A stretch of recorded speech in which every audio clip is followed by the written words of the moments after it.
Hi everyone and welcome to the monthly update video for the channel. In this video I'm sort of going to run you through where I'm at and what my plans currently stand as for the channel in the coming weeks and months. We'll start with what's come this month because it is a very busy month, I must say. There's quite a lot of matches penciled in. It's certainly going to be a lot busier than what August and September were, and that's probably just a sign of the fact that I have now things have sort of settled down at my end again, and I'm now in a routine that I can sort of find the time and the place to do more matches and that. Yeah, so I've gotten, and as well, I have to say there is quite a sort of good mix. I'll sort of run you through what my match schedule is for this coming month.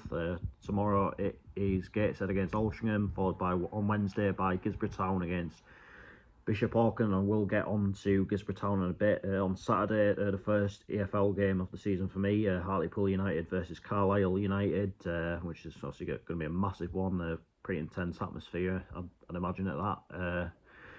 On Sunday, my first ladies game of the season, Guisborough Town ladies versus Gateshead ladies. On Wednesday the 12th, it is scheduled to be Crooktown versus Guisborough Town. Friday the 14th, Thornaby versus Northallerton Town. Saturday the 15th is the FA Cup 4th qualifying round, which I'll get onto in a bit. Tuesday the 18th, Mask United versus Gainsborough Trinity, subject to Gateshead being involved in a replay in the FA Cup. Saturday the 22nd, Gateshead versus Woking. Tuesday the 25th, Scunthorpe United versus Gateshead. Wednesday the 26th, another women's game potentially, Durham Women versus Manchester United Women. I think that's in a cup game. Friday the 28th, Heaton Stannington against Whitley Bay. And Saturday the 29th, Gateshead versus Solihull Moors. So yeah, quite a lot to pack in there, really, isn't there? So yeah, and another thing I've sort of been looking into of late is when I could do my European trip for this season and what my options are. And I think what I've looked into so far is if Gateshead have an immediate exit from the FA Cup, there could potentially be scope to do a game overseas on the weekend when the first round proper would be, which is the weekend of Bonfire Night. But because I do still have a EasyJet voucher that I still need to redeem. I've got until the end of the month to sort of redeem it, so I'll just have to see what I can do with that. Potential for one at the end of February. That would, if that happens, it would be in Berlin. It would be Hertha Berlin versus Augsburg. Potentially on the weekend of the 11th of March as well. Subject Gateshead participating in the quarter-final of the FA Trophy. There's quite a few in Germany that are optional, as well as your ones in places like Italy, the Netherlands, the Czech Republic, Spain, places like that. I am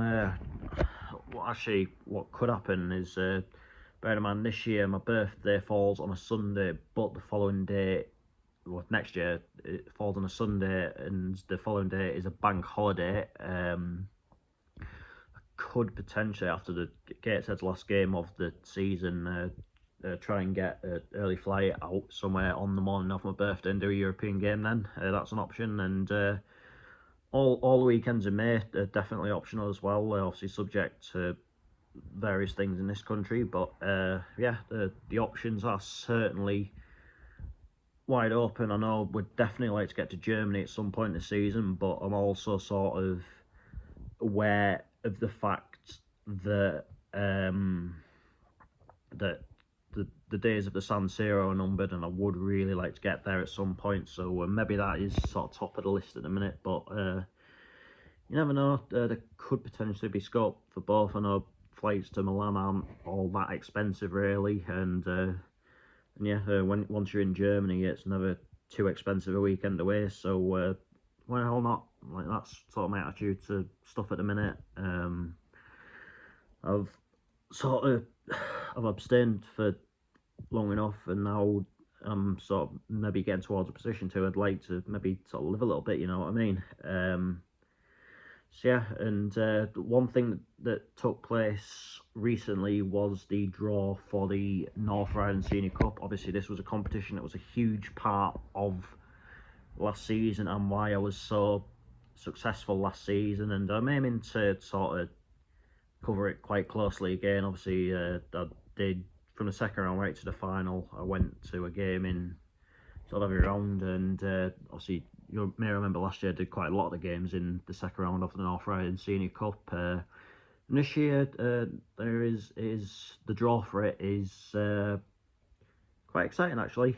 I have picked two games that I definitely would like to be at. The first of which is the small matter of a Redcar derby, Redcar Town versus Redcar Athletic, being played at Redcar Town's ground. I've always sort of said if this game ever comes along with the opportunity for me to go, then I'll definitely take it. So yeah, I'm holding out for that to be on a good day. And the second one is Northallerton Town versus Pickering Town, and obviously two absolute juggernauts at the channel, you have to say, with the amount of times that they've featured and so on. Maybe two sides that don't have the best of luck on a channel, but something has to give in that game, doesn't it?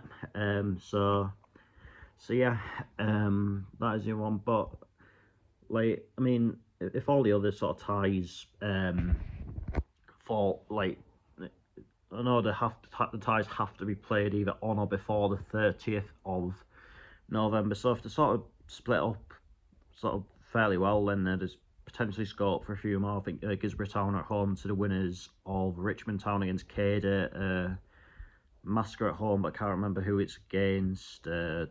Thornaby at home to the winners of Yarmouth Eagles Cliff against someone else. I mean, yeah, there is absolutely bags of options, and as well for the second year in a row it is Whitby Town versus York City, so that's again very optional.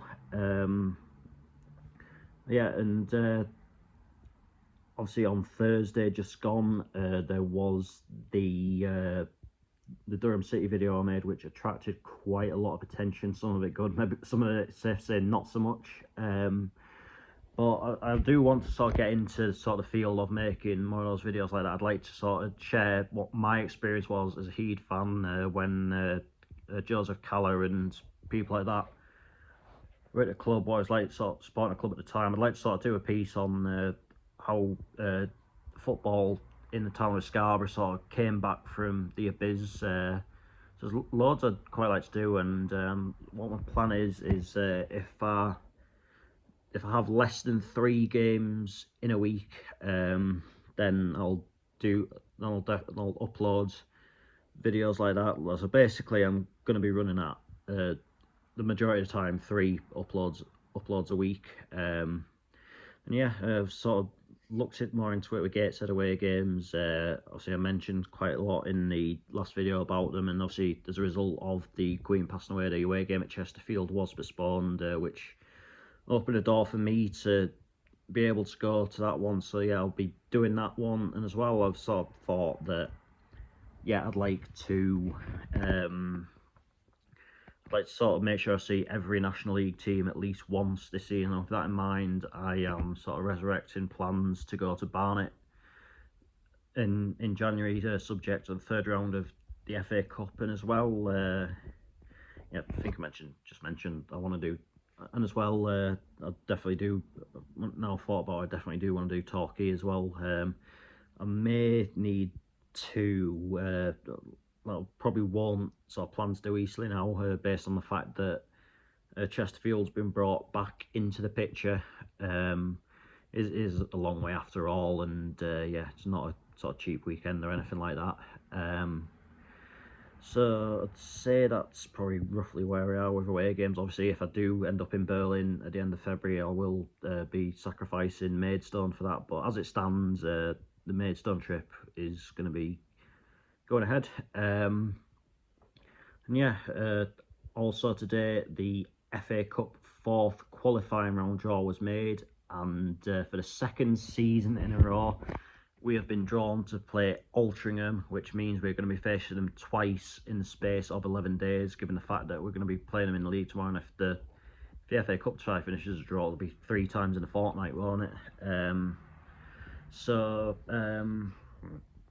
yeah, I think with that tie, it's one of those where it could have been better, but could have been worse. I think it's not obviously ideal having an all National League tie. It's probably not the most exciting prospect in the world, and the fact that we played them in the cup last year. But yeah, it's one of those that is definitely winnable. And I said before the draw started that if it comes out with something that I can look at and think, right, yeah, we've got a good chance of winning that, then I take it. And I'd say we do have a chance of winning that. Won't be easy, I imagine. Like the league game tomorrow, it'll probably be quite a tight game, but looking forward to it. And also being back in that ground, sort of reminiscing about the glory of last year, and most importantly as well, the trip to the Good Catch.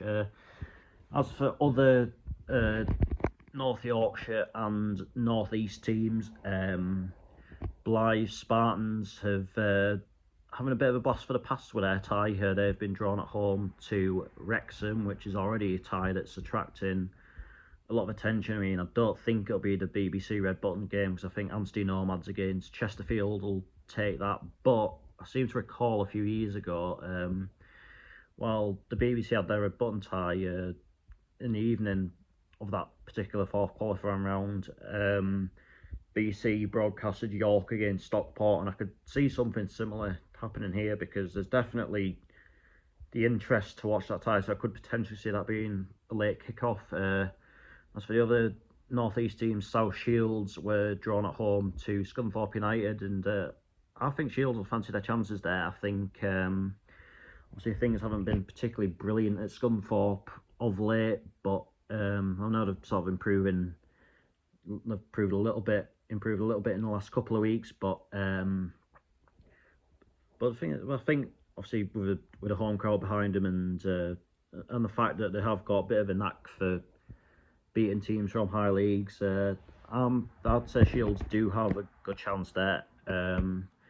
As for Ashington, who, provided they get past Stocksbridge Park Steels in the replay tomorrow, they will be away to Kingsland Town, which is maybe not a draw they would have handpicked, but the National League North lead, the current National League North leaders, it's proper FA Cup tie, you've got to say. York City will be away to the winners of Clitheroe or Bury AFC, which is a potential banana skin. I mean, I'd say York probably would sort of get through that tie, but away from home, like York, you'd have to say either way, York do have to be careful in that one. And as for Scarborough Athletic, provided they get past Curzon Ashton, it will be a trip to Peterborough Sports, and I'd have to say that is probably sort of similar to the situation the Gateshead are in, really, with that one. Could have been better, but could have been worse. And yeah, and last but not least, I mentioned twice, obviously, that I'm going to watch Guisborough Town's men's team on Wednesday and Guisborough Town's ladies team on Sunday. And Guisborough Town are a team that I've seen quite a lot of. Basically, they are my new locals, so be like, given how close I live to the ground, it'd be rude not to go and watch them every so often. So you can expect to see quite a bit more of them this season. So basically, I'd say in a roundabout way, Guisborough maybe the new Pickering. Like, obviously, you think back to the first season of me doing a channel, how many times I go down to watch Pickering. So maybe Guisborough are going to inherit that role. But anyway, that is that for this video, and I'll be back tomorrow night with the league game of Gateshead versus Altrincham. So fingers crossed we can get a good result under the lights. Until then, take care, and I will see you later.